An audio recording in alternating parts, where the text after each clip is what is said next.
going to try to finish this one on a second video about ellipses.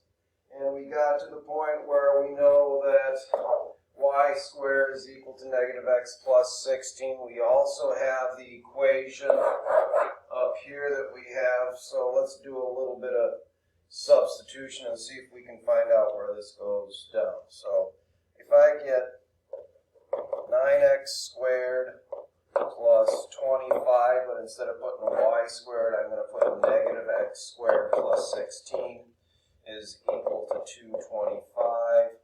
Do a little bit of distributing. I get negative 25x squared plus 400 equals 225.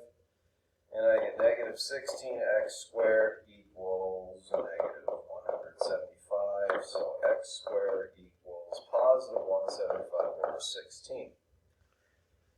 If I want to square root that on both sides, I get x equals 5 roots 7 over 4. Now, to get the y values where this happened, remember we're trying to find a point in the first quadrant where this works. So I'm going to use the positive. Remember when we square root here, we're going to get a positive and negative root, and I chose the positive root because I'm in the first quadrant.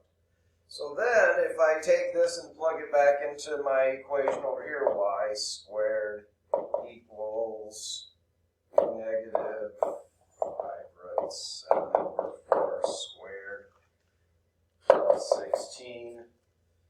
I'm going to get back to the negative 175, 16, which is a 16, which gives me a y squared of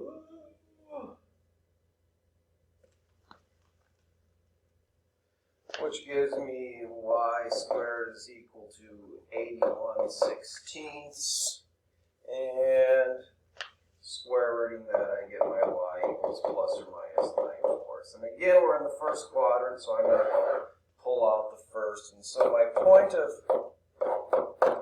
where we get a perpendicular from the two foci to the point on the side where this happens here, happens down here at this point there. So, interesting. And now we have a couple extra things here. Since I started a second video, I thought maybe I would talk about this a little bit so I can fill this up. And we have a couple words that we need to talk about: the perihelion and the aphelion. And I'm not sure if I'm pronouncing those right, but I know that the equations to find them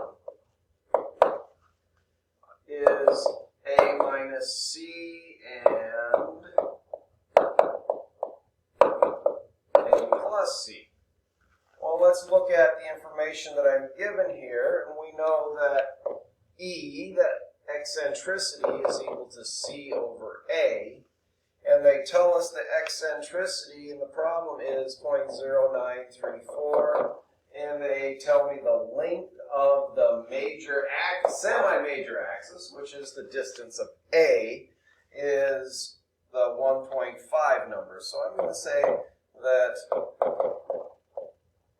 if I get my calculator here, I get that C is equal to 1.42, which now that I have my A and my C, there's my A, there's my C, I'm going to say my perihelion, I don't know if I'm saying that right, is going to be, let me add these two, or subtract these, astronomical units, and the A plus C, in this case, would be 1.666 astronomical units. And if I want to mess with this one a little bit, the asteroid is in orbit around the sun, and again, they give us some values. I know that my A plus C is equal to 1.969.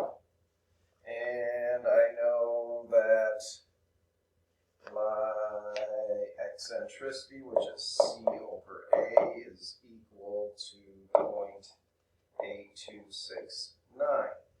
And if you look at this, we have two separate equations with two unknowns. Seems easy enough to just move my A over there and then do a little substitution. So I'm going to call it A plus 0.8269A equals 1.969.